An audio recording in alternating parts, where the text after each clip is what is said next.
রাষ্ট্রপতি নিয়ে যেই চিন্তাটা সাধারণ মানুষের ভিতরে আসে যে তিনি সবার হচ্ছে সরকার বলেন বা রাষ্ট্রের প্রধান, তিনি সবার জন্য তিনি একজন নিরপেক্ষ ব্যক্তি।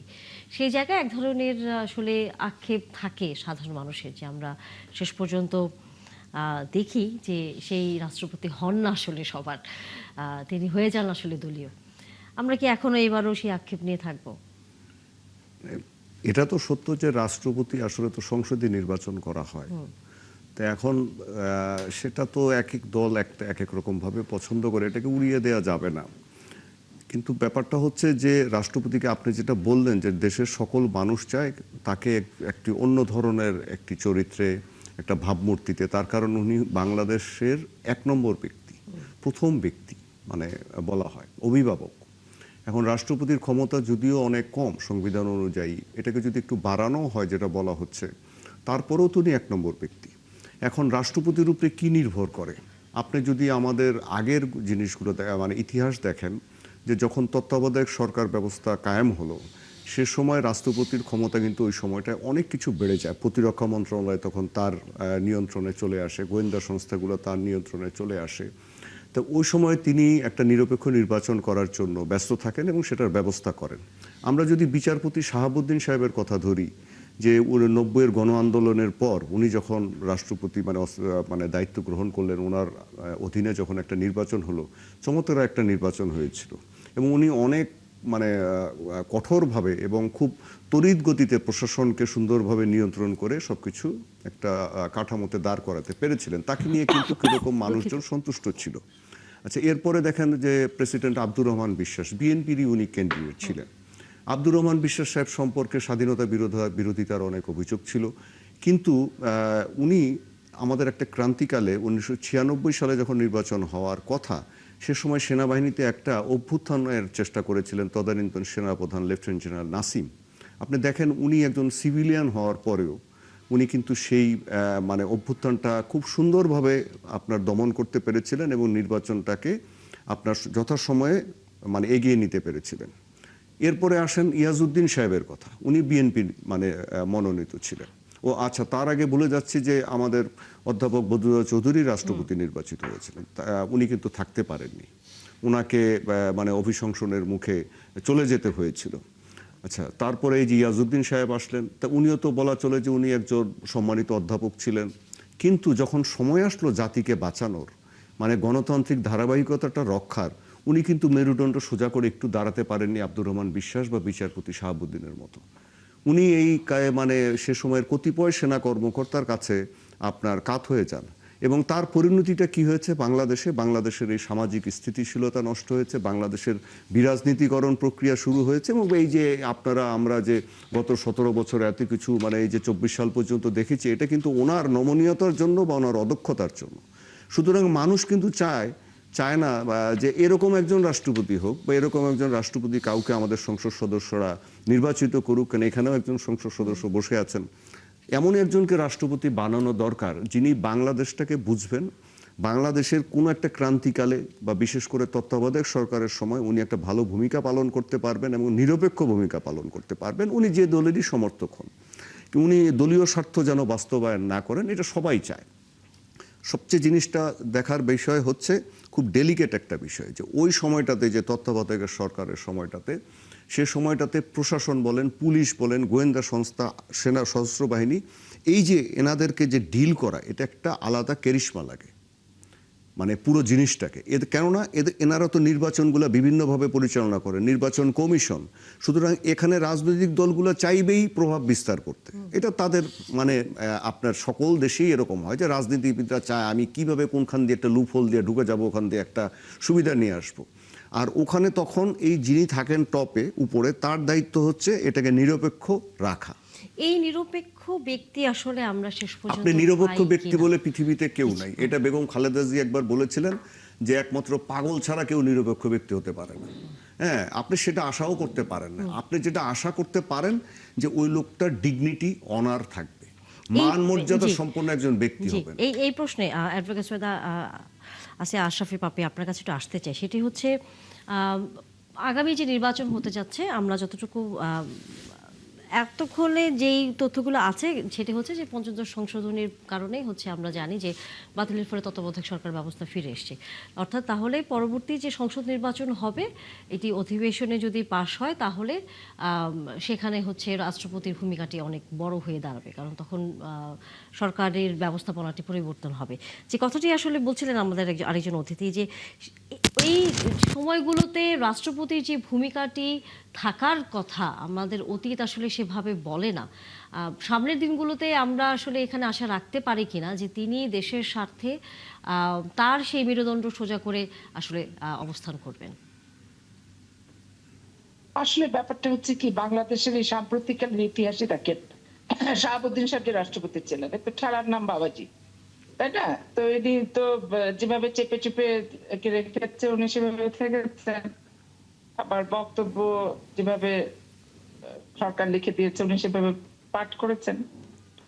রাষ্ট্রপতি, বাংলাদেশে রাষ্ট্রপতি এবং প্রধানমন্ত্রীর ক্ষমতার ভারসাম্যের যে ব্যাপারটা, এই ব্যাপারটা রাষ্ট্রপতিকে প্রয়োগ করার মতো সদিচ্ছা, যোগ্যতা এবং তার আগ্রহ যদি আমি সুযোগ পাই, এটা হচ্ছে সবচেয়ে বড় ব্যাপার। কারণ তখন কিন্তু বাধা দেওয়ার মতো কোনো থাকে না। ১/১১-তে যেটা হয়েছে, ভাই বললেন শহীদুল ইসলাম ভাই, ১/১১-তে সুযোগ কিন্তু পেয়ে উনি হারিয়েছেন।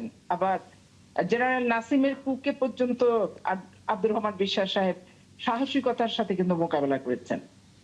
এখন আব্দুর রহমান সাহেবের কাছে এরকম দৃঢ় একটা পদক্ষেপ অনেকেই কিন্তু ইতিপূর্বে প্রত্যাশা করেনি, কিন্তু উনি সেই প্রত্যাশাটা পূরণ করেছেন। তো এইরকম হয় কি, আগাম ভবিষ্যৎবাণী করা খুবই কঠিন, যে ক্রাইসিস লগ্নে একবারে রাষ্ট্রের মর্যাদা, রাষ্ট্রের সম্মান, গণতন্ত্র, সংবিধান সবকিছু মিলামিশা খুব বলিষ্ঠ ভূমিকা রাখবে। আমার কাছে খুব মানে রাজনৈতিক বাংলাদেশের ইতিহাস যে পিচ্ছিল পরিস্থিতি, এখানে ভবিষ্যৎবাণী করা খুব কঠিন। তবে শহীদুল ভাইয়ের সাথে আমারও একমত যে বাংলাদেশের স্বাধীনতা, বাংলাদেশের সার্বভৌমত্ব এবং বলিষ্ঠভাবে যে কোনো অশুভ শক্তি তৎপরতাকে প্রতিহত করার মতো সুযোগ থাকলে সদ্ব্যবহার করা উচিত বলে আমি মনে করি। নিশ্চয়ই, নিশ্চয়ই। ডক্টর আতিক মুজাহিদ, আপনারা কোনো নাম আসলে প্রস্তাব করবেন কিনা?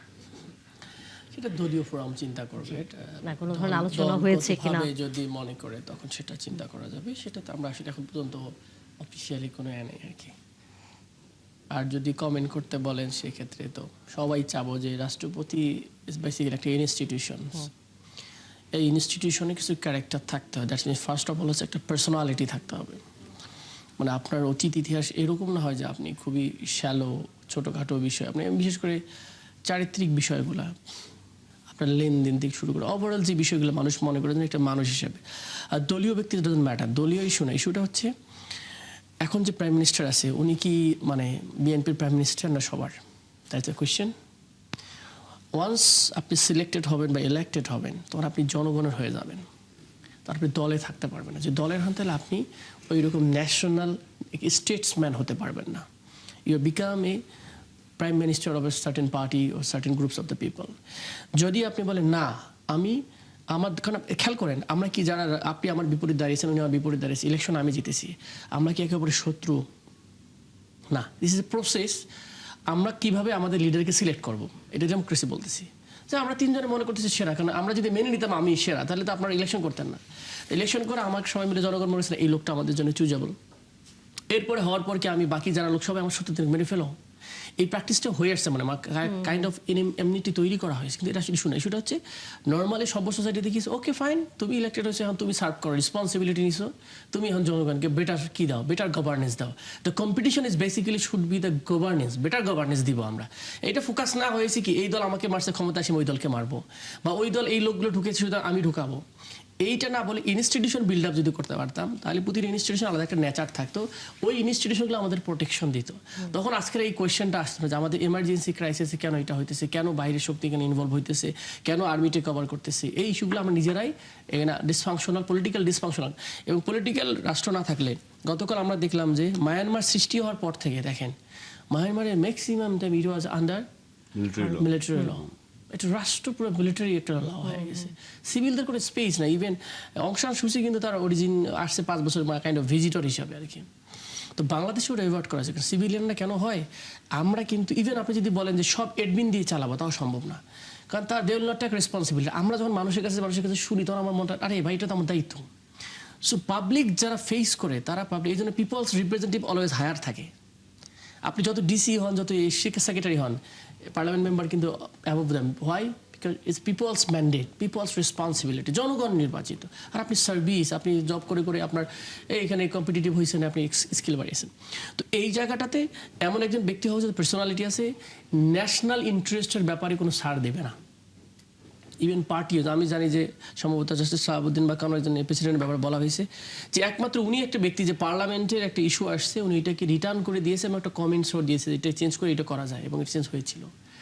So we need some kind of people, যে সামটাইম আমরা হয়তো আবেগের বসে একটা জিনিস করে ফেলেছি, যদি একটা গার্ডিয়ানশিপ থাকে না, এটা কিন্তু এইভাবে হতে পারে, তো লগুলো কিন্তু চেঞ্জ হয়ে যায়। সেই শক্ত অবস্থানে আসলে আমাদের মতো দেশে। আচ্ছা, সেকেন্ড হলো যে আমাদের যেটা হচ্ছে আমরা আসলে অ্যাপ্রিসিয়েট করি না। আমরা অনেক সময় মনে করি কি জানেন, যেন আপনি অনেক ক্যাপাসিটি, আমার কিন্তু সবার ক্যাপাসিটি আছে।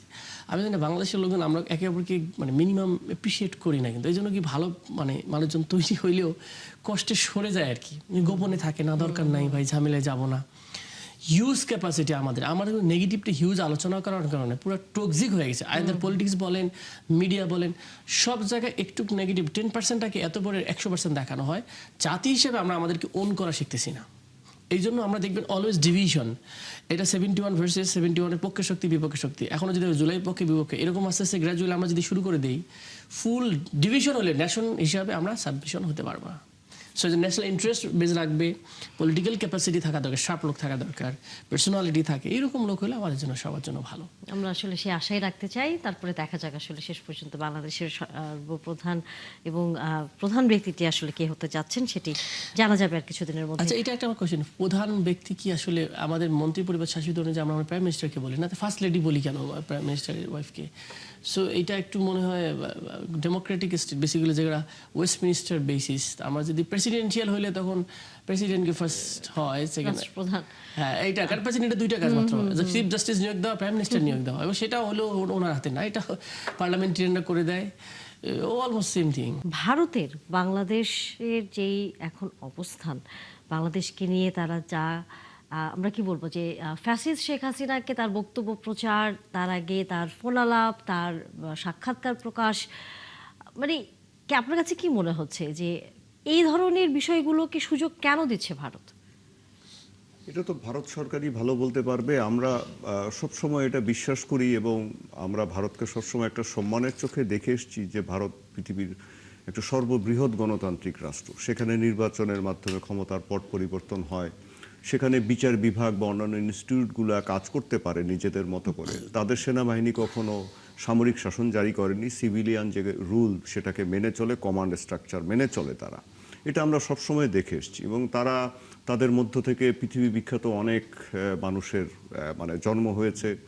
এগুলো সব কিছু কি ভারতের ইতিবাচক দিক। আর তারপরে তো আমাদের মুক্তিযুদ্ধে ভারত আমাদেরকে সহায়তা করেছে, পাশে দাঁড়িয়েছে, সেগুলোকে আমরা কৃতজ্ঞতার সাথে স্মরণ করি।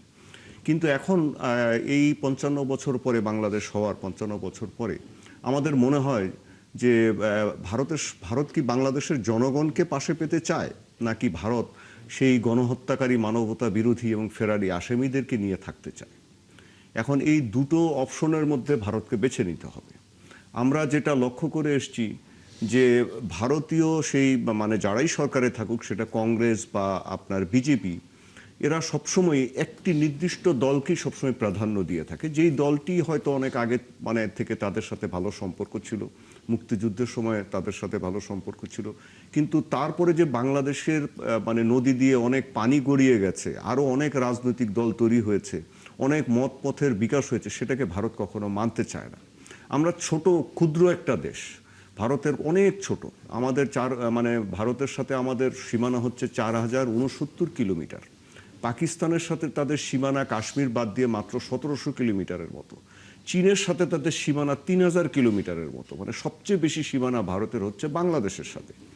এখন প্রতিবেশী তো কখনো পরিবর্তন করা যায় না, এটা আল্লাহ তাআলা করেন, মানে এটা তৈরি করেন। কিন্তু ভারত কেন এই কাজটা করছে?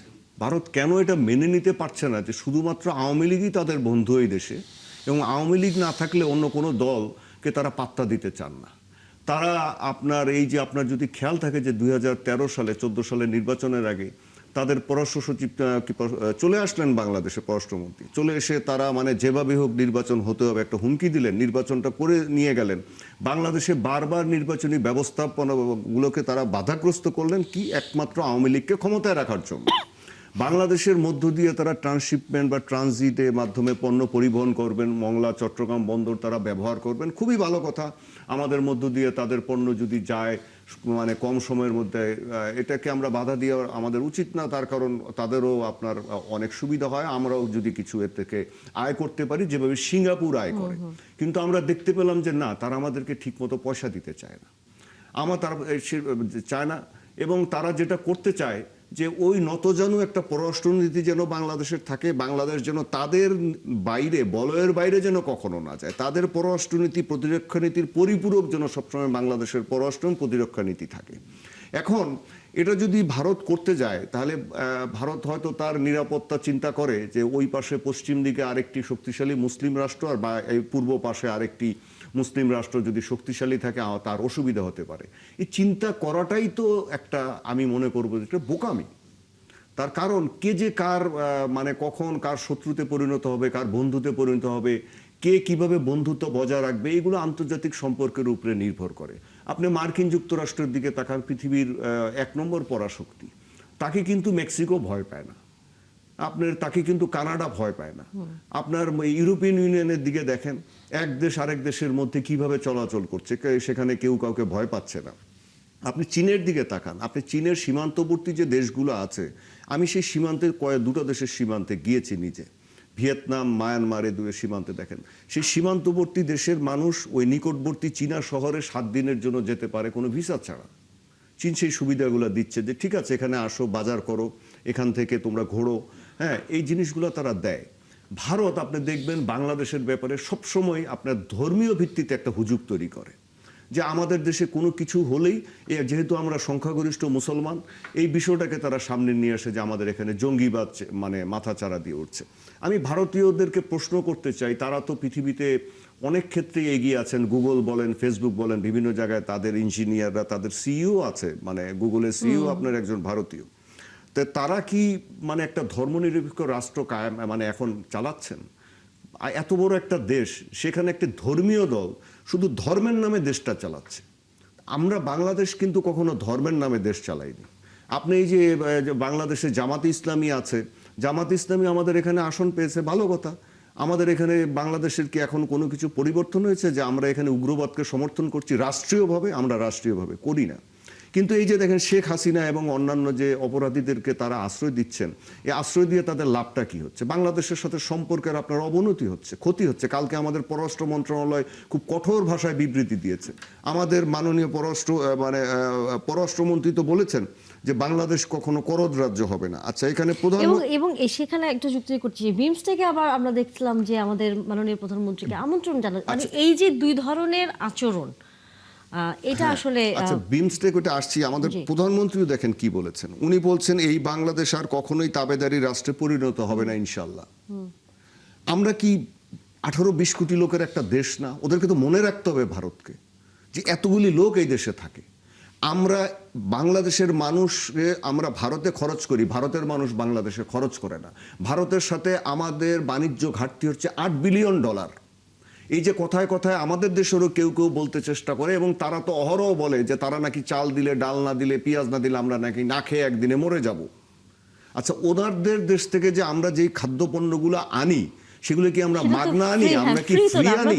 আমরা আমাদের ফরেন কারেন্সি, আমাদের গরিব মানুষ, এমনও হয়েছে এই যে গেল 2 বছরের মধ্যে আমরা দেখেছি যে আমাদের যখন হচ্ছে ভিসা নিয়ে তারা এক ধরনের জটিলতা তৈরি করলো, যে বাংলাদেশ তারা ভিসায় কোনো ধরনের দিল না, এমনকি মেডিকেল ভিসাতেও এক ধরনের অনেক হ্যাসেল করেছে আমাদের যারা এখানে মেডিকেল ভিসাও যেতে চেয়েছেন, টুরিস্ট ভিসা তো বন্ধ হয়েছিল। সেখানকার ব্যবসায়ীরা পর্যন্ত রীতিমতো কিন্তু হা হুতাশ করেছে, কারণ তাদের থেকে এখান থেকে মানুষকে কিন্তু বাণিজ্য করে, কেনাকাটা করে অনেকটা। আমাদের এখানে প্রয়োজন না থাকলো আমি বলি যে আমাদের মানুষ তো এখন আমাদের, আপনি জানেন যে মাথাপিছু আয় আমাদের বাংলাদেশের বর্তমানে ভারতের চেয়ে বেশি। এটা কিন্তু আমার কথা না, এটা আপনার এই IMF এর বা বিশ্বব্যাংকের এদের কথা। তা আমাদের মাথা পিছু হয় বেশি, আমরা ভারতে কি কারণে যাই? তার কারণ আমাদের সীমান্তবর্তী, এই পশ্চিমবঙ্গের লোকেরা বাংলা ভাষায় কথা বলে, কলকাতা একটা বড় শহর, আমাদের অনেকে আছে যাই একটু দেখে আসি, ভালো শাড়ি পাওয়া যায় একটু কিনে নিয়ে আসি, এর জন্যই তো যাই আমরা। তা আমাদের পকেটের পয়সা তো খরচ করি। ওরা যে এই কথাগুলো বলে, আপনি হ্যাঁ আমাদের দেশে খাদ্যদ্রব্য দরকার হবে, আমরা ভিয়েতনাম থেকে আনবো, আমরা থাইল্যান্ড থেকে আনতে পারি, আমরা পাকিস্তান থেকে আনতে পারি, চীন থেকে আনতে পারি, আমরা অনেক ক্ষেত্রে না এনেও ভারতের কাছ থেকে আনি। এটা ওদেরকে মনে রাখতে হবে যে আমরা কিন্তু আনি। এই যে যখন পেঁয়াজের সংকটটা তৈরি হয়েছিল গত ওই যে আপনার 5ই আগস্টের পর থেকে 2024 সালে, আমরা কি পাকিস্তান থেকে চীন থেকে পেঁয়াজ আনিনি? আমাদের দেশের লোক কি না খেয়ে মরে গেছে? আমরা ওখানে খরচ করি, ওদেরকে মনে রাখতে হবে। এবং আমাদের এখান থেকে প্রচুর ভারতীয় বাংলাদেশে কাজ করে, আমরা কিন্তু তাদের কাউকে কেউ কখনো গায়ে হাত দিয়েছে বলে কোনো প্রমাণ নেই। তারা এখান থেকে টাকা উপার্জন করে ওই দেশে নিয়ে যায়, মানে রেমিটেন্স নেয়। আমার যতটুকু এখন খেয়াল পড়ছে, বাংলাদেশ হচ্ছে ভারতের 5ম মানে বৃহত্তম রেমিটেন্স আধার, মানে রেমিটেন্স পায় বাংলাদেশের কাছ থেকে। তা আমাদের প্রতি তো ওদের কৃতজ্ঞতা থাকা দরকার, যেহেতু আমরা ক্রেতা, আমরা ওনাদেরকে পয়সা দিচ্ছি। সেখানে উল্টো কি হচ্ছে, আমাদের সাথে সম্পর্কটা নষ্ট করতে চাচ্ছে। এবং ফ্যাসিস্ট শেখ হাসিনার নানা ধরনের কর্মকাণ্ডকে তার এক ধরনের মুখে বলছে যে এখানে সরকারের কিছু করবার নেই, এটি বেসরকারি নানা আয়োজন। আমি একটু আতিক মুজাহিদের কাছে আসতে চাই, কি মনে হয় আপনার কাছে? আসলে আমরা অবশ্যই প্রতিবেশী সকল দেশের সাথেই আমরা সম্পর্ক ভালো করতে চাই, সেটি রাজনৈতিকভাবে হোক, অর্থনৈতিকভাবে হোক, বাণিজ্যিকভাবে হোক, যেটাই হোক না কেন, কিন্তু অন্য দেশের এই ধরনের ভূমিকা, আমরা তো আমরা তো আসলে বলেছি যে আমরা তো কারোর সাথেই কোনো ধরনের দ্বন্দ্বে জড়াতে চাই না, কিন্তু আমরা আমাদের নিজেদের স্বার্থটা সবার আগে হচ্ছে আদায় করতে চাই। সেখানে ভারতের এই অবস্থানগুলো আসলে কিভাবে দেখছেন? আমি একটু কিছু বলি। ইন্টারন্যাশনাল রিলেশনসে একটা থিওরি আছে, রিয়েলিস্ট থিওরি বলে। রিয়েলিস্ট থিওরি মানে হচ্ছে পৃথিবীতে এরকম কোনো রুলস রেগুলেশন ফিক্স নাই যে আপনি তার মেনে চলতে হবে, যদি ইন্টারন্যাশনাল অর্ডার বিভিন্ন কিছু বলা হয়। বেসিক্যালি ন্যাশনাল ইন্টারেস্ট, ক্যাপাবিলিটি, আমি আমার ন্যাশনালকে সার্ভ ইন্টারেস্ট যেটা হবে তার সাথে আমি রিলেশনশিপ করবো রিয়ালিজমের বেসিসে। আচ্ছা, ইন্ডিয়ার সাথে আমাদের সম্পর্ক হবে দুইটা ইস্যুতে, মিউচুয়ালি রেসপেক্ট থাকতে হবে এবং আমার ন্যাশনালে যে ইন্টারেস্ট সেটার সাথে আমরা উইন উইন সিচুয়েশন, তুমি তোমার ইন্টারেস্ট, আমি আমার ইন্টারেস্ট, তোমার মতো করে আমি চলবো না, যেটা আগে উট করে চাপাই দিয়েছেন সেই জিনিসটা।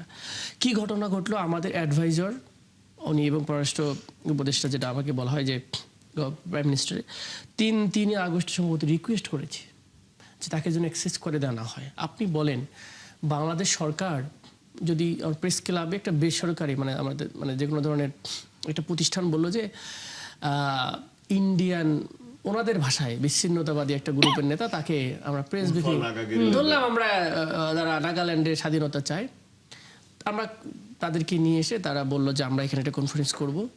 বাংলাদেশ সরকারের গ্রিন সিগন্যাল ছাড়া কি পসিবল?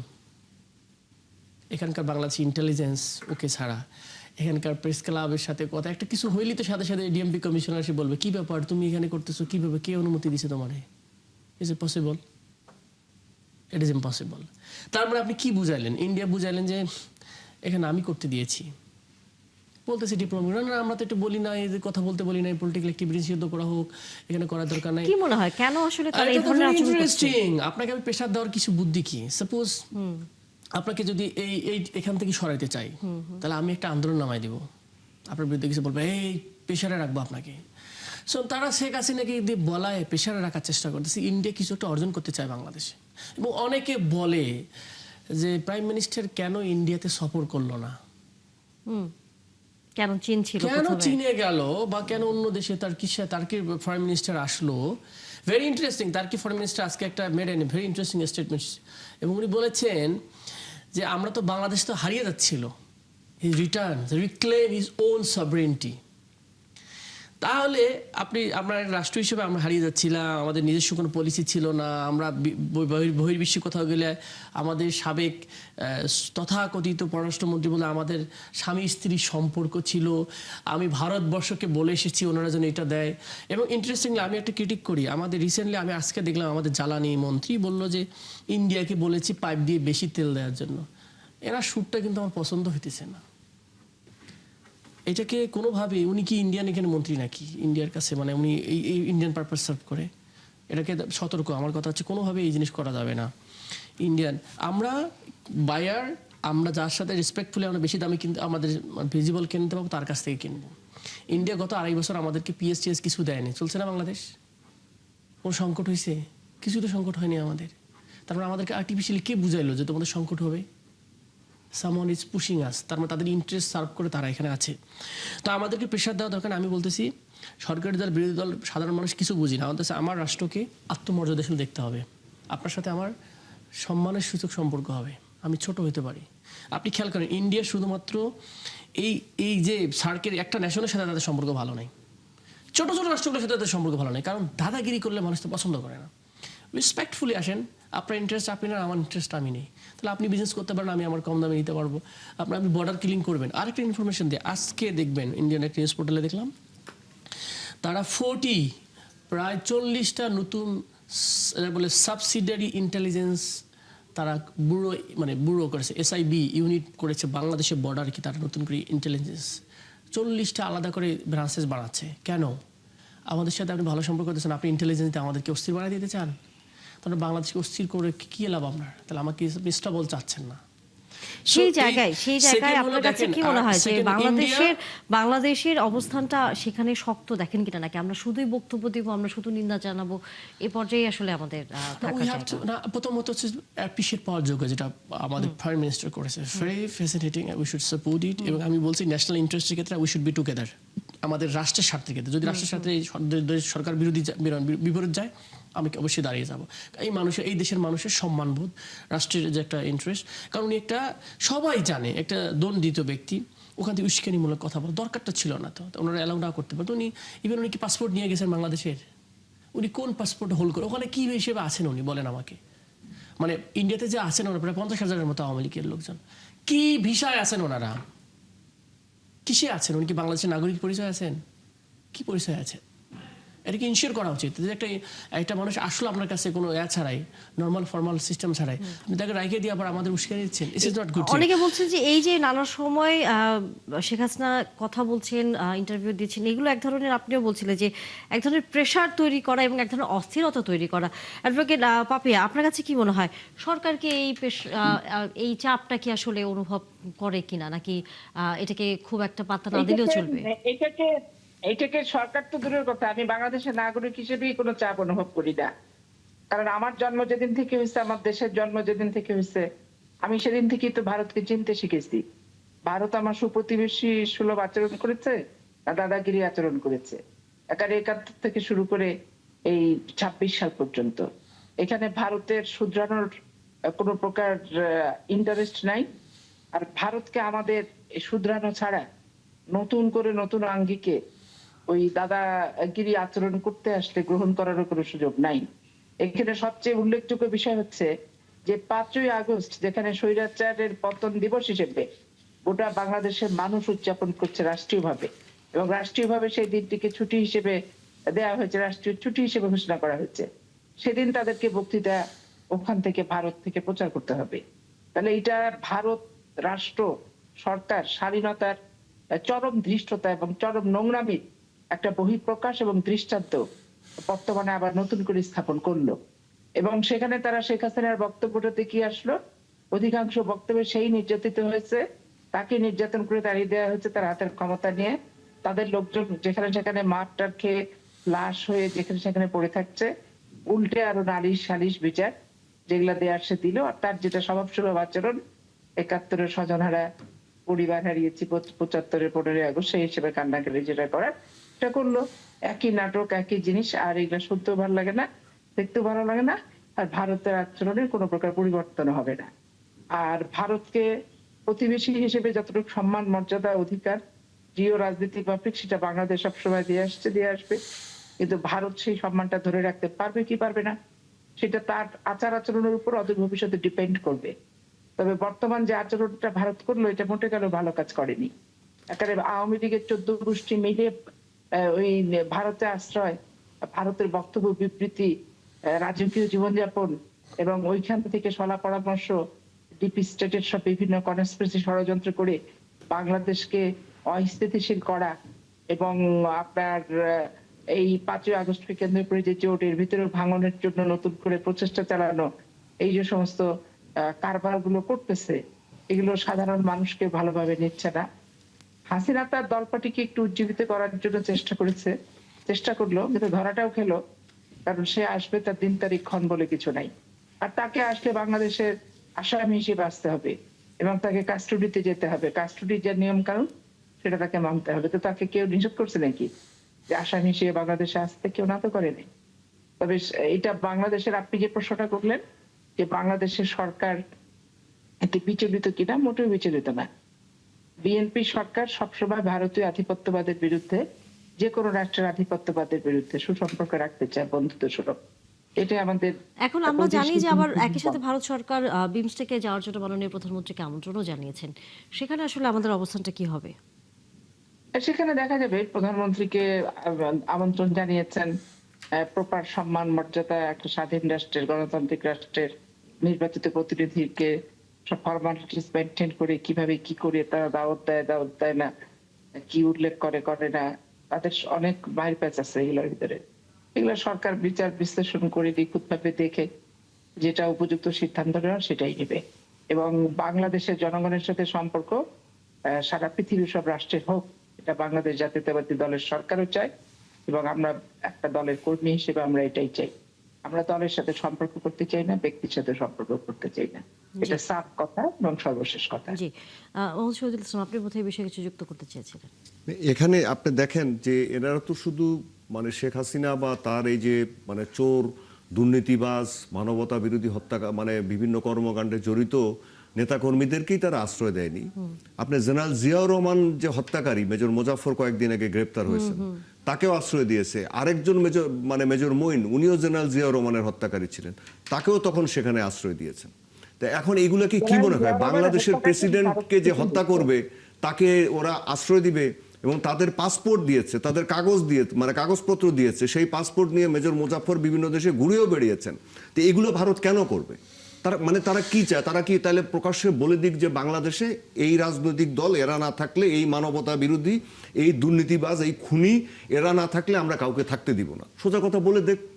ভারতের আচরণ তো সেই কথাটা বলতেছে। তবে ভারত একটা বাস্তবতা মানতে চায় না। সে বাস্তবতাটা হচ্ছে যে শেখ হাসিনা বা এই আওয়ামী লীগকে নিয়ে যতই খেলুক, এরা জাতিসংঘ কর্তৃক মানে স্বীকৃত যে এরা মানবতা বিরোধী অপরাধে জড়িত। এরা ওই হাজার পৃথিবীতে আগের মতো গিয়ে ওই একই গান গাক, ভাঙা রেকর্ড বাজাক যে বাংলাদেশে এখানে জঙ্গিবাদের উত্থান হয়েছে, এই হয়েছে, সে হয়েছে, আমাদের প্রগতিশীল রাজনৈতিক দল দরকার। পৃথিবীর কেউ এগুলি আর মানতে রাজি না। এইগুলো অনেক চেষ্টা তারা এর মধ্যেও মার্কিন যুক্তরাষ্ট্রে তাদের লবি দিয়ে করেছে, আপনার ইউরোপিয়ান ইউনিয়নে করেছে, কোনো জায়গায় তারা এগুলো নিয়ে পাত্তা পায়নি। কেন? পৃথিবীর কেউ ওই যে নাৎসিদেরকে যেমন যার দ্বিতীয় বিশ্বযুদ্ধের পরে কেউ নাৎসিদেরকে কেউ পুনর্বাসন করার জন্য, তাদেরকে সহানুভূতি দেখানোর জন্য পাত্তা দেয়নি, এরকম এদেরকেও পাত্তা দিবে না। শুধু ভারত এগুলো কেন করবে? আমার এখন এখানে একটা প্রশ্ন জাগে যে বাংলাদেশ বারবার বলছে, এই যে আপা যেটা বলছিলেন, দেখেন কি উনি বলছিলেন যে কেবলমাত্র মানে কয়েকদিন আগে ভারতের পার্লামেন্টের শশী থারুর উনি এইটা বললেন যে ভারত মানে রাজনৈতিকভাবে কোনো তৎপরতা শেখ হাসিনা চালাতে দিবে না। বাংলাদেশে একটা নির্বাচিত সরকার দীর্ঘদিন পর এসছে। ভারত যদি বলে 18 সালের নির্বাচন সহি ছিল, 24 সালের নির্বাচন সহি ছিল, হেল উইথ ইট, তাহলে ভারতের কোনো নির্বাচনও সহি না। এবারের ভারতের পশ্চিমবঙ্গের নির্বাচনে 91 লাখ মানুষকে ভোট দিতে দেওয়া হয়নি। তারপরে আমি বলছি ভারত পৃথিবীর বৃহৎ গণতান্ত্রিক রাষ্ট্র, ওইটুকু শ্রদ্ধাবোধ আমার আছে। কিন্তু তারা নিজেদের শ্রদ্ধাবোধ নিজেরা নষ্ট করছে। আপনি আমাদের দেশে জোর করে আপনি একটা জিনিসকে চাপিয়ে দিয়ে বাংলাদেশের সামাজিক জুটবদ্ধতা নষ্ট করেছেন। এই পরিবারের সাথে সেই পরিবারের গন্ডগোল সৃষ্টি করেছেন। আপনি আমাদের গ্রামে ধরেন পাশাপাশি সবাই থাকে, সেইগুলোতে আপনার রাজনৈতিক কারণে এই যে মানে এমন একটা পরিবেশ আপনি এই ভারতের জন্য তৈরি হয়েছে যে এখন মানুষ একজন আরেকজনকে ধরেন আওয়ামী লীগ বা অন্য পরিবার, একই পরিবারের ধরেন আওয়ামী লীগ আছে, অন্য দলের আছে, একজন আরেকজনকে সহ্য করতে পারছে না। তার এই জিনিসগুলো কে তৈরি করেছে? তাদের কেন বাংলাদেশের জিনিসটা মানে আপনার তৈরি করা দরকার? বাংলাদেশে যে ভারত বিরোধিতা বাড়ছে, আমি এটাকে খুব অ্যালার্মিং মনে করি। কিন্তু তারা সেটাকে বলে যে এগুলো উগ্রবাদীরা বাড়ছে। আপনার যদি খেয়াল থাকে, সেদিনও আপনার এই অনুষ্ঠানে একজন ওদের সাংবাদিক বলছিলেন বাংলাদেশের নাকি উগ্রবাদীরা গিয়ে, জঙ্গিরা গিয়ে আন্দোলন করেছে, মানে জুলাই আন্দোলন করেছে, একজন সাংবাদিক। তো এখন বাংলাদেশের ভারত বিরোধিতা বাড়ছে ভারতীয়দের অবমিশ্রকারী এক একটা কার্যকলাপের জন্য। বাংলাদেশের মানুষ ধরেন উগ্রবাদী গোষ্ঠী সীমিত পরিসরে আছে, এটা সব দেশেই আছে, তারা তাদের জন্য পারছে না। তারা এরকম করবে তখন তো অন্য মানুষরা খেপে যাবে। আপনি কি মনে করেন যে উনি একজন বিএনপি নেত্রী, উনি একজন জঙ্গি? উনি একজন এমপি, উনি একজন জঙ্গি, আমি একজন জঙ্গি, উগ্র মনোভাবের মনোভাবাপন্ন একজন ব্যক্তি। আপনি আমাদেরকে মানে বাংলাদেশকে এই যে এইভাবে ব্র্যাকেটেড, আজকেও দিলীপ ঘোষ মনে হয় একটা কথা বলেছেন, বাংলাদেশে অনেক কিছু ঘটছে, মানে যে সহ্য করতে পারছেন না। কি ঘটছে আমাদের দেশে? ওখানে আমাদের দেশে কি মসজিদের থেকে, ওদের দেশের মতো মসজিদ থেকে মাইক খুলে নেওয়া হচ্ছে, নাকি গরু খাওয়ার জন্য কাউকে পিটিয়ে মারা হচ্ছে, নাকি আমাদের কোনো মন্দির বন্ধ করে দেওয়া হচ্ছে? আমাকে দেখাক, ওরা দেখাক। আমাদের সরকার, আমাদের বিরোধী দল, হ্যাঁ নিজেরা এই যে ওনারা বিএনপির সাথে মারামারি করবে না, এটা করবে, এটা চলবে, এটা রাজনীতিতে চলে। তারপরে আবার দুজন কথা বলবে, কিন্তু ওনারা এগুলো আমাদের দেশে কেন অশান্তির সৃষ্টি করতে চায়? আমাদের যদি নির্বাচনী ব্যবস্থাটা যদি ধরেন ঠিক থাকতো, এই যে আপনার 2009 সালের পর থেকে, তাহলে কি এই জুলাই আন্দোলনের মতো একটা আন্দোলনের দরকার হতো? আপনি আমাকে বলেন। যদি নির্বাচন ঠিক হতো, একসময় হয়তো বিএনপি আসতো, যদি বিএনপি নাও আসতো, আওয়ামী লীগও যদি সুষ্ঠু নির্বাচনের মাধ্যমে আসতো, বিএনপি কি বা জামাত ইসলামী কি বলতো যে না আওয়ামী লীগ অবৈধভাবে আসছে? তা তো বলতো না। তো ওরা এটা নষ্ট করলো কেন? এটা নষ্ট করেছে ভারত, আর কেউ নষ্ট করেনি। আপনার এরকম ওরা এক এক সময় ওরা চাণক্যের নীতির একটা মালার কথা বলে, আমি অর্থশাস্ত্র চাণক্যের পুরোটা পড়েছি। এই সমস্ত বস্তা পচা কয়েক হাজার বছরের, খ্রিস্টপূর্ব কত বছরের এরকম একটা বইয়ের থিওরি দিয়ে আধুনিক বিশ্ব চলে না। এগুলো আমরা বহু দেখেছি। এমনকি শেখ মুজিবুর রহমান বাংলাদেশ হওয়ার পরে উনি যখন ওআইসি সম্মেলনে যেতে চাইলেন, যে বাংলাদেশ তখন আপনার পৃথিবীর আপনার দ্বিতীয় বৃহত্তম মুসলিম রাষ্ট্র ছিল, পাকিস্তান তখন তৃতীয় ছিল। উনি যখন যেতে চাইলেন তখন ভারত হেন কোনো পথ নেই যে বাধা দেয়নি। কেন উনি যাবেন ওখানে? মানে আমাদেরকে ওআইসি সম্মেলনও মানে শেখ মুজিবুর রহমান যাবেন, তাকে যেতে দিবে না। এটা নিয়ে আপনি দেখেন যথেষ্ট রেফারেন্স আপনি পাবেন ভারতীয়দের, তারা যেতে দিবেন না। তখন শেখ মুজিবুর রহমান সাহেব এক পর্যায়ে ক্ষিপ্ত হয়ে বলেছিলেন, আমাকে দক্ষিণ এশিয়ার রাজনীতি শিখাতে আসবেন না, ভারতীয় একজনকে বলেছিলেন। হ্যাঁ, দেখেন ওনারা তো তার মানে তাদের কাছে শ্রদ্ধার পাত্র ছিলেন, ওনাকে পর্যন্ত এই বিষয়ে তারা নড়াচড়া করতে দেয়নি। তারপরে তো জিয়া রহমান সাহেব আসলেন, উনি এসেই যখন একটুখানি স্বতন্ত্র নীতিমালা মানে অনুসরণ করা শুরু করলেন, আমাদের প্রতিরক্ষা নীতিটা, পররাষ্ট্র নীতিটাকে একটু ঠিক করা শুরু করলেন, বাস ওদের মাথা খারাপ হয়ে গেল। তাহলে ওনারা কি বলতে চায় যে ওনাদের পররাষ্ট্র মন্ত্রণালয় যা বলবে আমাদের পররাষ্ট্র মন্ত্রণালয়ের মিস্টার খলিলুর রহমান আর শ্যামা অবৈধ আপা ওনারা একই কথা বলবেন, জিহুজুর করবেন? তা তো করবেন না। তো ওনারা কি, নেপাল তো একটা হিন্দু রাষ্ট্র, পৃথিবীর একমাত্র স্বীকৃত হিন্দু রাষ্ট্র হচ্ছে নেপাল। আমাদের সাথে তো ভাই নেপালের কোনো সম্পর্ক খারাপ না, যথেষ্ট ভালো। নেপালিদের সাথে আমাদের কোনো বিরোধ নেই, নেপালিদের সাথে চীনাদের কোনো বিরোধ নেই, নেপালিদের সাথে পাকিস্তানিদের কোনো বিরোধ নাই। আপনার শ্রীলঙ্কা একটা বৌদ্ধ অধ্যুষিত রাষ্ট্র, তাদের সাথেও তো কারো কোনো বিরোধ নাই। আমাদের সাথে তো মার্কিন যুক্তরাষ্ট্রেরও বিরোধ নাই। তো এদের সাথে কেন বারবার এরকম অবস্থা দাঁড়ায়? এটার জন্য বাংলাদেশ দায়ী না। আপনি আমার মানে আমি যখন একটা উদাহরণ দিই ব্যক্তিগত, এটা সম্ভবত 2004 সালের কথা, আমি তখন দৈনিক পত্রিকার আপনার ভারতের পিটিএর সাবেক একজন মানে ডিজি, উনি ছিলেন, ওনার নাম হচ্ছেন ভিপি বাইদিক, উনি সম্ভবত ইন্তেকাল করেছেন। উনি বাংলাদেশে এসেছিলেন কয়েকদিনের সফরে। উনি একজন নামজাদা সাংবাদিক ছিলেন, ইন্দিরা গান্ধী থেকে শুরু করে সবার উনি বন্ধু পর্যায়ে ছিলেন। তো উনি যখন এসে একটা সেমিনারে বলছিলেন, আমি এটা কভার করছিলাম, ওনার মত ছিল যে আমি গত কয়েকদিন বাংলাদেশ ঘুরে বাংলাদেশের মানুষের সাথে কথা বলে যেটা বুঝেছি, যে বাংলাদেশের মানুষ একটি স্নেহশীল বড় ভাই চায়, যারা মাথায় হাত দিয়ে তাকে স্নেহ করবে, একটি বড় দাদা চায় না। আমি পরের দিনে ওনার এই কথাটাকে লিড রিপোর্ট করেছিলাম, আমি নিজে লিখেছিলাম রিপোর্টটা, লিড রিপোর্ট করেছিলাম। তা আমার এরকম বহু আপনার সজ্জন ব্যক্তি ভারতে আছেন। ভারতের যিনি প্রধানমন্ত্রী ছিলেন মোরারজি দেশাই, ভিপি সিং, আপনার তারপরে যে অটল বিহারী বাজপেয়ী, এনারা সবাই যে এখনকার বিজেপির আগের যেটা ছিল জনতা দল, সেখান থেকে এসছেন। তাদের সময় বাংলাদেশের সাথে সম্পর্ক চমৎকার ছিল। মোরারজি দেশাই আমাদেরকে গঙ্গার পানি সুষ্ঠুভাবে দিয়েছিলেন জেনারেল জিয়ার সময়। আমরা তো বাহবা দেই তাকে, আমরা তো শ্রদ্ধার সাথে স্মরণ করি। কিন্তু এগুলো কি? এগুলো আপনি কংগ্রেস বলেন, এই যে প্রণব মুখার্জির যে অফশুট, এরা বাংলাদেশে আপনি ওনার বই পড়েন, কিভাবে হাসিনাকে আনার জন্য ওনারা কাজ করেছেন, ওনারা তাছাড়া বোঝেন না। কেন ভাই? খালেদা জিয়াকে ওনারা অপমান অপদস্থ করেছেন কেন? ওনার ওই যে কি মানে যা তা কথাবার্তা যখন তখন বলবেন।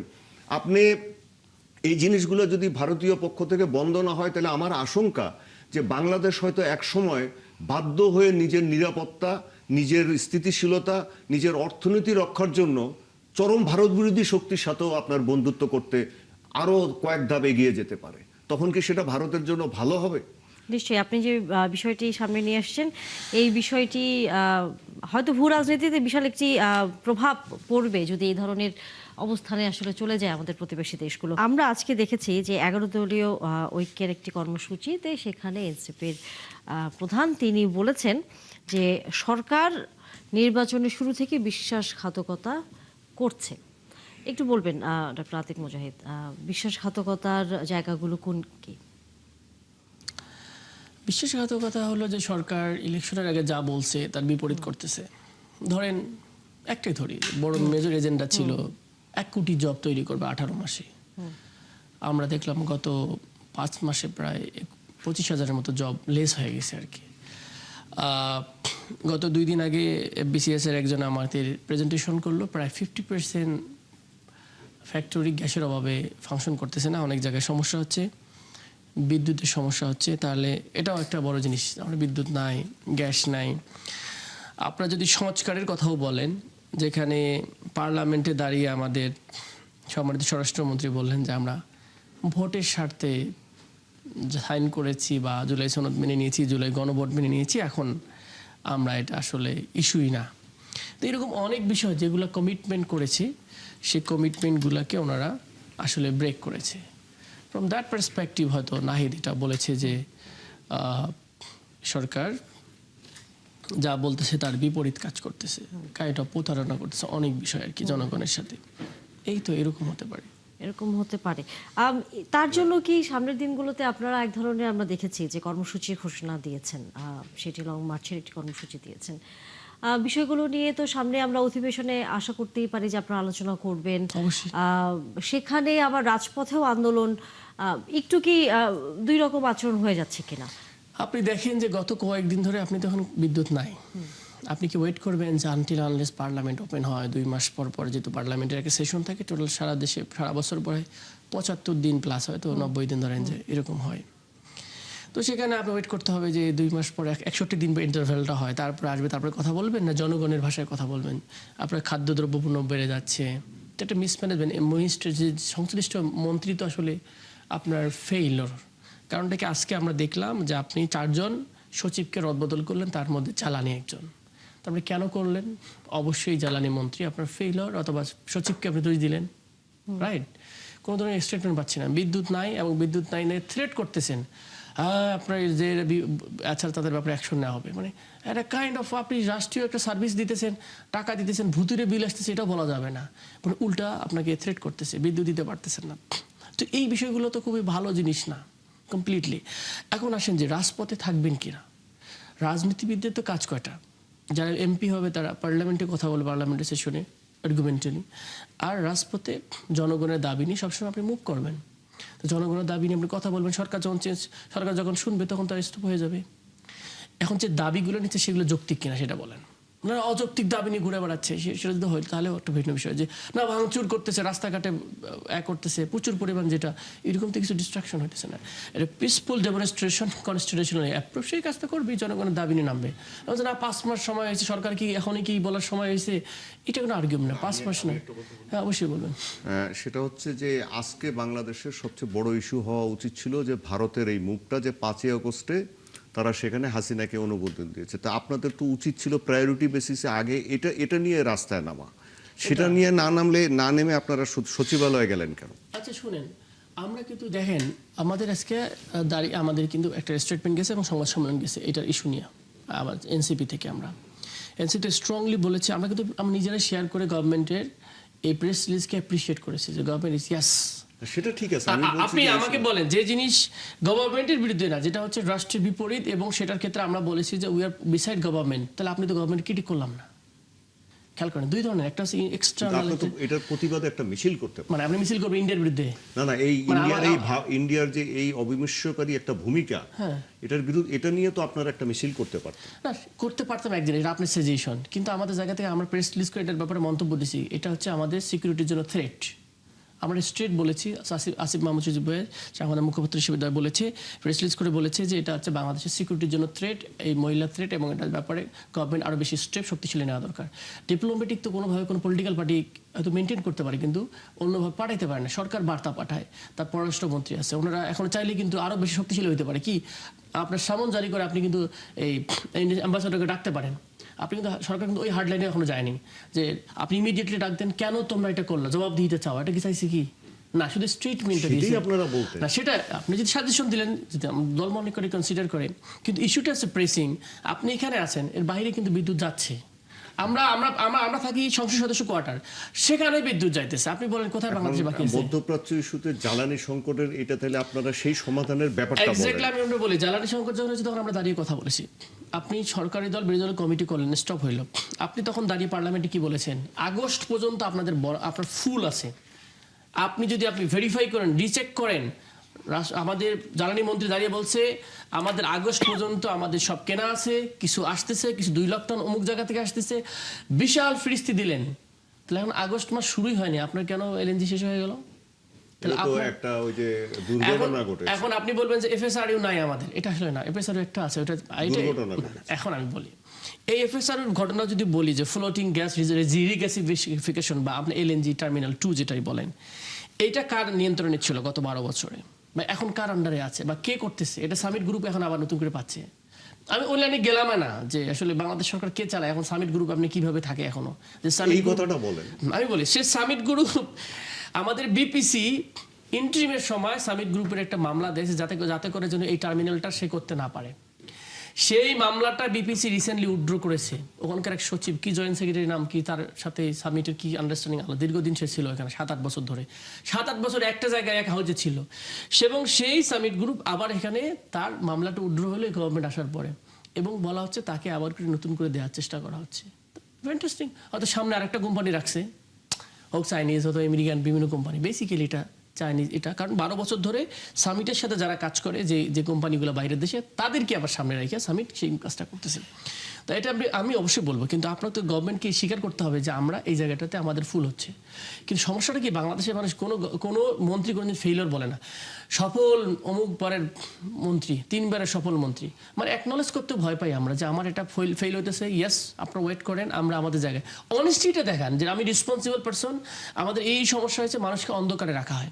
বিদ্যুৎ না, আপনি বলেন ক্লিয়ারলি এই সমস্যা বিদ্যুৎ। আপনি কি এটা স্বীকার করেন যে এই যে আমাদের দেশে বলা হতো যে বিদ্যুৎ কত 33 না কত 34,000 মেগাওয়াট মনে হয় আমরা ক্যাপাসিটি তৈরি করেছি, তা এখন তৈরি করেছি, আওয়ামী লীগ এটা বলে গেছে, তারপরে এগুলো তো লুটপাট করেছে এই সমস্ত বিভিন্ন আপনার বিদ্যুৎ কেন্দ্র, তারপরে ক্যাপাসিটি চার্জ ছিল, এটা ছিল সেটা ছিল আপনার, তা সেই জিনিসগুলোকে আপনার এই পর্যায়ে আইনে ঠিক করা, এটা তো আপনার সময় দিতে হবে এবং ওই জিনিসগুলোকে আপনাকে ধরিয়ে দিতে হবে। সেই সময়টা বা সেই ধরিয়ে দেওয়ার জিনিসগুলো আপনারা করেন, কিন্তু এই মুহূর্তে ধরেন ওটার যে ব্যাকলগ, ওইটার জন্য যে এই সমস্যাটা বাংলাদেশে হবে, ফেস করবে, সেটাকে তো আপনার সময় দিতে হবে এবং আপনাদেরকেও সাথে থাকতে হবে। আমি আপনার সাথে এটার সাথে আমি দ্বিমত। আপনি যদি বলেন যে রাষ্ট্রের কোনো কজ, আমি বারবার বলছি this is the first time, মানে আমি বলি যে অপোজিশন যারা রাষ্ট্রীয় কজের ক্ষেত্রে একমত হবে, রাষ্ট্রীয়, আমি বলছি ন্যাশনাল ইন্টারেস্টের ক্ষেত্রে আমরা মারামারি করবো, কিন্তু আমার রাষ্ট্রের শাসন আমরা করব। আমাদের ভিতরে আমাদের ন্যাশনাল ইন্টারেস্টে আমরা সবাই একসাথে থাকবো। জ্বালানি যে national interest, it's not party interest, right? আমাদের ভাত খাইতে গেলে যেমন হয়, আমাদের প্রতিদিন জ্বালানি ছাড়া আমরা চলতে পারি না। বিদ্যুৎ বলেন, গ্যাস বলেন, এই বলেন, এলজি বলেন, তেল বলেন, এটা লাগে আমাদের। এখন ইস্যুটা আসেন, বাংলাদেশকে কি বোঝানো হয় জানেন? You don't use to coil. আমাদের কিন্তু নিজস্ব কয়লা আছে না? না, ব্যবহার করা যাবে না কয়লা। আপনি ইন্ডিয়া, আমাদের চেয়ে ইন্ডিয়া হচ্ছে প্রায় 15,000 কত কেজি প্রতি ইউজ করে তারা, আমরা মাত্র 97। মানে আমরা দেখলাম যে লোয়েস্ট ওয়ান, কিন্তু আমাদেরকে কয়লা ইউজ করতে দিচ্ছে না, বরং আমাদেরকে কিনে নিয়ে এসে আমাদেরকে চালাইতে হয়। মানে আমাদের ফুল 95% কনজিউমিং বা রাষ্ট্র বানায় রাখছে আমাদেরকে। গ্যাস আমাদের অনুসন্ধান করতে দেওয়া হয় না। আমরা এমন একটা রাষ্ট্র, তাহলে আমাদের বড় প্রক্রিয়ার যে কয়লা আছে সেটা দিয়ে আমরা উৎপাদন করি না। এই তো ওইখানে তুলতে গেলে তো গত বিএনপি সরকারের সময় তুলতে গেলে তো তুলকালাম আমি কাণ্ড বলি করে তুলকালাম একটা গোষ্ঠী করবে যারা ইন্ডিয়ান পারপাস সার্ভ করে। আমাদের ন্যাশনাল ইন্টারেস্টটা দেখতে হবে। তো আপনি যদি আপনারা বলতে চাচ্ছেন যে আপনাদের যে সামনে কর্মসূচি সেটি এক্স্যাক্টলি ধরেন আপনারা যে কন্ট্রাক্ট হয়েছে, যে আমরা আসবো আপনার কাছে, যে কন্ট্রাক্টগুলো হয়েছে, মানে সভরেন কন্ট্রাক্ট বলে, এটা রাষ্ট্রকে বন্ধক রেখে কিন্তু কন্ট্রাক্ট আদানি চুক্তি করা হয়েছে। এটা পার্লামেন্টে তুলে এটা জাস্টিফাই করে আমাদের রিচেক করে এটাকে আমাদের রাষ্ট্রের সর্বোচ্চ বডি থেকে আউট করতে হবে। আমরা পেমেন্ট করতে পারবো না যে রাষ্ট্রকে আমাদের আজকে 16 টাকা ইউনিট কিনে আমাকে 8 টাকা দিতে গেলে তো রাষ্ট্র ফকির হয়ে যাবে। এইভাবে ভর্তুকি এবং রাষ্ট্রের কোনো বিদ্যুৎ নাই। সুতরাং এটার ব্যাপারে পিওর একটা ন্যাশনাল গাইডলাইন থাকতে হবে। কিন্তু সেই জায়গায় হচ্ছে আপনারা যে মাঠ পর্যায়ে কর্মসূচি দিয়েছেন সেটির যৌক্তিকতা নিয়ে অ্যাডভোকেট পাপি, আপনার কাছে কি মনে হয় যে এখনই কি রাজপথে এই বিষয়গুলো নিয়ে আন্দোলন করার মতো কোনো অবস্থা কি তৈরি হয়েছে, নাকি এটা তো সংসদে আলোচনা করবার জায়গা আছে, নানা ধরনের বিবৃতি দেবার জায়গা আছে? এনাদের তো অবস্থা তৈরি করার দরকার নাই, কারণ অন্তর্বর্তীকালীন সরকার যখন ক্ষমতাতেই বসেনি 3 দিন বাকি ছিল, ওই 3 দিন বাকি থাকার পরে উনি এসে তো অন্তর্বর্তীকালীন সরকার হলেন ডক্টর ইউনূস সাহেব। তখন থেকে তো আমাদের ব্যাক বান্ডেল ওরা গুছাই রেখে দিছে এনসিপি আর জামাত ইসলাম, যে কোনো মুহূর্তে আমাদের লন্ডন থেকে বিদায় করে দিবে। একদল খেয়ে গেছে আর একদল খেতে আসছে। এবং এই আওয়ামী ট্যাগ লাগানোর জন্য ওরা তো ট্যাগ নিয়ে বসে থেকে কত রকম চেষ্টা করতেছে গায়ের ভিতর লাগাই দেওয়ার জন্য, এবং তারা গায়ে গা লাগায়, পায়ে পা লাগায়, উচ্ছৃঙ্খল উদ্ধত আচরণ করছে, যারা আমরা একটু সেন্টিমেন্টাল হলে যেটা আওয়ামী লীগ ট্যাগ লাগাতে তাদের জন্য সুবিধা হয়। এবং মনে হচ্ছে রাষ্ট্রীয় ক্ষমতার মসনদ একবারে গদি ধুয়ে মুছে রেডি করে বাংলাদেশের জনগণ বসায় রাখছে এনসিপি আর আওয়ামী লীগকে, জামাত ইসলামকে ক্ষমতায় বসায় দেওয়ার জন্য 5 বছরের আগেই। এরকম ভাবসাব তো এটা তো নির্বাচনের 13 বছর আগে থেকে আমি লক্ষ্য করছি, এবং সেই দৃষ্টিভঙ্গি নিয়েই তো ওনারা এখনো চলছেন। এই দৃষ্টিভঙ্গি থেকে জামাত এনসিপি দুজনে কেউ তো সরে নাই। আজকে বিএনপির বিরুদ্ধে তেলের প্রতিবাদের মিছিল করতে যে সচিবালয়ে গেছে, কিন্তু ভারতীয় এম্বাসিতে একটা স্মারকলিপি দেওয়া যে স্বাধীন সার্বভৌম রাষ্ট্র বাংলাদেশ এবং বাংলাদেশের প্রচলিত আইনে অপরাধ প্রমাণিত হয় শেখ হাসিনাকে ফাঁসির দেওয়া হয়েছে, দণ্ড দেওয়া হয়েছে। তো দণ্ডপ্রাপ্ত আসামিকে নিয়ে এরকম উল্লাস ভারতীয় মিডিয়ার কিংবা কোনো প্রেস ক্লাবের কোনো একটা স্ট্যান্ড এরকম পারে কিনা, এটা করাটা দুই পক্ষের রাষ্ট্রের সাথে রাষ্ট্রের সম্পর্ক, জনগণের সাথে জনগণের সম্পর্ক ক্ষেত্রে অন্তরায় কিনা, একটা স্মারকলিপি দেওয়া বাদ দিয়ে গেছে সচিবালয়ে। তাহলে আপনার ডিপ স্টেটের যে কনস্পিরেসিটা এবং লাইনচ্যুত হওয়ার যে ব্যাপারটা, মুখের কথার সাথে কাজের তো কোনো মিল নাই। আর আওয়ামী লীগ আর বিএনপি কে তো অনেক আগে এক পাল্লায় তুলে দিছে, তুলে দেওয়ার কারণে এখন সেই স্টাইল এবং সেই মানসিকতা নিয়েই ওনারা এগোচ্ছেন।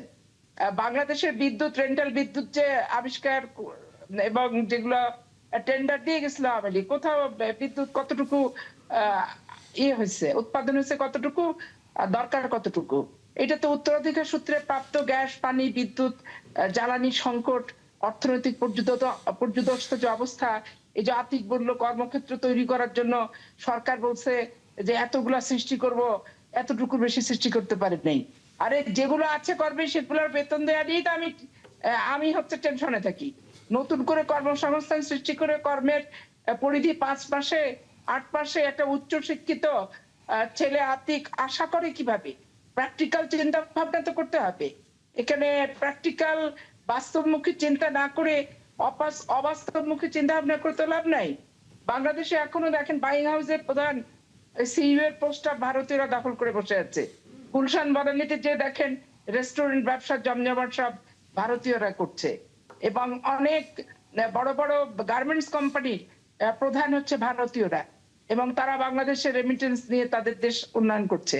সেগুলো নিয়ে আপনারা কিভাবে পারদর্শী হবেন, কিভাবে অভিজ্ঞ হবেন, সেগুলো বাদ দিয়ে শুধু আওয়ামী লীগ গেছে যেই পথে বিএনপি যাবে সেই পথে, আর আওয়ামী লীগ যে যা করছে বিএনপিও তাই করছে, অর্থাৎ একই রকম দোষারোপের রাজনীতি। নিশ্চয়ই এই উত্তরটি আমরা নেব। জি, মোহাম্মদ শহীদুল ইসলাম, আপনার কাছে কি মনে হয় যে পরিবর্তনের রাজনীতি নিয়ে আমরা আসলে বারবারই স্বপ্ন দেখি, এখনো কি সেই পরিবর্তন রাজনীতির ভিতরে কি এসছে, নাকি সেই দোষারোপ কে কি করলো না করলো আগের ধারায় চলছে, এই জায়গাতেই আমরা আটকে আছি? কিছু না কিছু পরিবর্তন এসছে। সেই পরিবর্তনটা কেমনে আমি বোঝা যায়, যে এই যে আমরা 3 জন এখানে কথা বলছি, উনি তো বিএনপির একজন নেত্রী, আমিও তো ধরতে গেলে মানে বার্ধক্যের কাছাকাছি চলে গেছি। এই যে একজন তরুণ একজন এমপি বসে আছেন পাশে, কথা বলছেন, তো এবং কথা বলছেন বিভিন্ন টেলিভিশনে আপনি দেখবেন যে হ্যাঁ কথাবার্তা চিল্লাচিল্লি হচ্ছে, তর্কাতর্কি হচ্ছে, তারপরে আবার তাদের মধ্যে কথা মানে আপনার চা খাওয়া হচ্ছে, এগুলো ভালো দিক। কিন্তু যেই জিনিসগুলো আমরা মানে আরো বেশি আশা করতে পারতাম, আপনি ইদানিং লক্ষ্য করেছেন এই যে সিলেটে বিভিন্ন জায়গায় যে বিষয়গুলো হয়েছে, অশ্লীল কথাবার্তা, অযাচিত কথাবার্তা, নারী বিদ্বেষ, এই ধরনের জিনিসগুলো আসলে অনেক ক্ষেত্রে সীমা ছাড়িয়ে গেছে। আপনার আরেকটা জিনিস আমার কাছে খুব খারাপ লাগে, যেটা আপা বলেই ফেলছেন আর কি, আমি এটা বলতে চেয়েছিলাম, যে আওয়ামী লীগ আর বিএনপিকে এক কাতারে কেন মাপা হচ্ছে? লীগ যাবে যে পথে, বিএনপি যাবে সে পথে। বিএনপি বাংলাদেশের জাতীয়তাবাদী রাজনীতি তৈরি করেছে, স্বকীয় রাজনীতি তৈরি করেছে, বাংলাদেশের স্বতন্ত্র পররাষ্ট্রনীতি, প্রতিরক্ষা নীতি বিএনপি তৈরি করেছে। আমাকে দেখাক ইতিহাসে কে তৈরি করেছে? আর আজকে এনসিপি যে রাজনীতি করছে, অন্যরা যে রাজনীতি করছে, বিএনপির তৈরি করে দেখানো সেই পথটা খুলে দিয়েছিল বলেই এই রাজনীতি করতে পারছে। বাংলাদেশে একদলীয় শাসন ব্যবস্থা কায়েম হয়েছিল, সেখান থেকে আবার একটি বহুদলীয় গণতন্ত্রে ফেরত আনা, বেগম খালেদা জিয়ার সংগ্রাম, এই যে সামরিক শাসনের বিরুদ্ধে সংগ্রাম, হ্যাঁ এখন সেই সংগ্রামে অন্যরাও ছিল। তবে আমি এটাও ভুলে যাই না যে এরশাদের আমলে কিন্তু জামাত ইসলামও নির্বাচনে অংশগ্রহণ করেছিল। আবার এটাও আমি মনে করি, স্মরণে আছে যে 1994-96 সালে আওয়ামী লীগের সাথে, জাতীয় পার্টির সাথে জামাত ইসলামও জোট বেঁধে বিএনপির বিরুদ্ধে রাজনীতি করেছে। সেগুলো আমি সাংবাদিকতা করতে গিয়ে আমাকে দেখতে হয়েছে। সুতরাং বিএনপিকে লীগের সাথে তুলনা করাটা, এই ধরনের হাস্যকর কথা বলাটা ঠিক না। আবার একই সাথে এনসিপির যারা নতুন আসছে, তারা যে জোটেই থাকুক না কেন, আমি অনেককেই লক্ষ্য করি, আমাদের বিএনপিরও অনেককে আমি লক্ষ্য করি, তাদের প্রতি অত্যন্ত ক্রূর মন্তব্য ছুড়ে দেয়। তাদের ব্যাপারে অনেক বিষয় আছে, এদের হয়তো বয়স অনেক কম, অভিজ্ঞতা অনেক কম, এই সমস্ত বিষয়ে তাদের ভুল হতেই পারে, কিন্তু ধরেন তাদের ব্যাপারে অনেক আজে বাজে কথাবার্তা, হাস্যকর কথাবার্তা বা একটা তুচ্ছ তাচ্ছিল্যের যে একটা প্রবণতা, এটা আমি বিএনপির অনেকের মধ্যে আমি নিজেই লক্ষ্য করি, আমাদের সাংবাদিকদের মধ্যে লক্ষ্য করি, মিডিয়ার মধ্যে লক্ষ্য করি। এই জিনিসগুলো দূর করা দরকার। তবে আপনাকে একটা একটা জিনিস কি, যে সরকার চালায়, দায়িত্বটা থাকে হলো তার সবচেয়ে বেশি। সরকার চালাতে গেলে গন্ডারের চামড়া পরে সরকার চালাতে হয়। তার কারণ যে কোনো কিছুতে আপনাকে সবাই সরকারকে গুঁতো দিবে। এখানে ওই পানি পড়লো কেন, ওই রাস্তার মধ্যে শব্দ হলো কেন, সবাই দায়িত্ব দিবে সরকারকে। তো সরকারকে সব সহ্য করতে হয়। আর যারা বিরোধী দলে থাকে তারা চিৎকার চেঁচামেচি করবে, এটা স্বাভাবিক। কিন্তু তাই বলে সরকার কখনো এই চিৎকার চেঁচামেচি বা যত কিছুই হোক, কারো গায়ে হাত তোলার এই সংস্কৃতি থেকে সরকারের বেরিয়ে আসা দরকার। নিশ্চয়ই। আতিক মুজাহিদ, আপনারা বিএনপির সাথে লীগের একসাথে মিলায় ফেলছেন, এ ধরনের যে বক্তব্যগুলো বারবার আসছে, সেটি কেন করছেন? দেখেন, বাংলাদেশের পলিটিক্যাল কিছু ক্যারেক্টার আছে। Suppose denial, straight, Sheikh Hasina খুব চমৎকার মিথ্যা কথা বলতে পারতো, মানে এমন সুন্দর করে গড়গড় গড়গড় করে মিথ্যা কথা বলে, খুবই সুন্দর বয়ান দিয়ে দিছে। তো এই ক্যারেক্টারগুলো কিন্তু চেঞ্জ হয় না। কিছু বিষয় হচ্ছে পলিটিক্যাল ক্যারেক্টার। বাংলাদেশের নতুন রাজনীতি, ভাই যেটা নতুন রাজনীতি করতে গেলে যেমন মানুষ গালিগালা পছন্দ করে না, মাইরও পছন্দ করতেছে না আগের মতো। আপনার যদি কোনো মন্ত্রী যদি অ্যাকাউন্টেবল না হয়, আবার হুমকি থামকি দেয়, সেটা মানুষ পছন্দ করে। মানুষ আর আগের মতো ভয় পায় না। মানে পলিটিশিয়ানদের যে ভয় আতঙ্কে ছিল, সেটা তো কেটে গেছে পুরো জেনারেশনের। এবং যে আন্দোলন করছে সবাই কিন্তু সব দলে আছে, মানে এরকম না যে এক দলের ভিতরে আছে। সুতরাং উইথিন দ্য পার্টি আপনাকে কিন্তু চ্যালেঞ্জ ফেস করতে হয়, কারণ আপনার অ্যাকাউন্টেবল করতে হবে গভর্নমেন্ট। আমরা অ্যাকাউন্টেবল গভর্নমেন্ট চাই। অ্যাকাউন্টেবল কীভাবে করবেন? আপনি যদি বিরোধী দলে যদি একটা কাজের কথা বলেন, সেটা হচ্ছে সরকারকে অ্যাকাউন্টেবল করা, যে আপনি কেন এই টাকাটা ব্যয় করলেন, কেন আপনি এটা করতেছেন, কেন আপনার মন্ত্রী ফাংশন করতেছে না, আপনি দায়িত্ব নিচ্ছেন কেন আপনি গ্যাস দিতে পারতেছেন, আপনি কি জানেন না যে গ্যাস সংকট হবে, কেন আপনি অগ্রিম নিলেন না, কেন মানুষকে তো কষ্ট দিচ্ছেন, দেশের উৎপাদন ক্ষতিগ্রস্ত হইতেছে। এখন ইস্যুটা হলো যে আপাপুরা এনসিপি, জামাত সব একসাথে মিলাই দিল আর কি। পলিটিক্যাল ল্যাঙ্গুয়েজের টোনিংটা ডিফারেন্ট কিন্তু আছে। আপনি বলছেন না আমাকে কোনো সমালোচনা করতে পারবেন না, কেন আপনি সমালোচনা করবেন কেন? সমালোচনা তো হবেই, সমালোচনা মানে সমানভাবে আলোচনা। আপনারা সবসময় একটা টোনিং করেন, আরেকটা টোনিং ধরেন না। তাহলে আমরা একটা পজিটিভ কথা বললাম, সেটা আপনি অ্যাকসেপ্ট করবেন না। মানে আপনার সবসময় যদি আপনার ত্রুস্তুতি গায়, তাহলে আমাদের একটা দল করার দরকার নেই। তাহলে আমরা গালাগালি শব্দটা কোথায় গালাগালি করছি? একজন আমি নাম পড়ছি না, উনি যে ভাষায় একটা ইয়াং ছেলে, ভাই আপনি আপনার ওকে এনকাউন্টার আমি বলতেছি না, ডিফেন্সও বলতেছি না। আপনার সালাউদ্দিন সাহেব কি কথা বলতেন বলেন তো? লেজে কুকুর না, কুকুর লেজে না। আমি বলি সালাউদ্দিন কাদের সাহেব, আমি সম্মানের সাথে বলতেছি, বাংলাদেশের পলিটিক্যাল সেটার, আমি ওনাকে খুব ভালো করেই চিনি, পলিটিক্যাল সেটার ছিল না, আমি বলি। আপনি বলেন কিন্তু সেই জায়গায় এবারের ভাষাগুলো নিশ্চয়ই রাশেদের, আমি আপনার কথা শুনবো। আমি বলি রাশেদের কথা বলেন। রাশেদ সাহেব উনি তো মানে সকাল বিকাল আমাদেরকে উড়াই ফেলাই দেয়, এমন সব যা শুনে তাই বলে, মিনিমাম কোনো নেই। এই নাহিদ, এই হাসনাত, এই সার্জিস, মনে হচ্ছে সবই তার কর্মী বাহিনী, এবং এমন আচরণ করে। What are the language? আমি কি বন্ধু, আমি বলি, আপনি যদি বলেন, আমি তো জুনিয়র না, আমি তো সিনিয়র, অ্যাটলিস্ট আমি 35 অ্যাটলিস্ট, তার মতো জুনিয়র। আমি আপা শোনেন, এমপিদের কথা বলতে গেলে অ্যাটলিস্ট তাদেরকে, এখন যদি সে সচিব মজা দেয়, তাহলে আমি এমপি, তার উপরে আমাকে স্যার বলতে হবে, তাহলে এর কি হবে? আমি এরকম বলতেছি না। আবার শোনেন, পলিটিক্যালি তাকে অ্যাপয়েন্ট করছেন আপনি গালিগালাজ করার জন্য সারাদিন।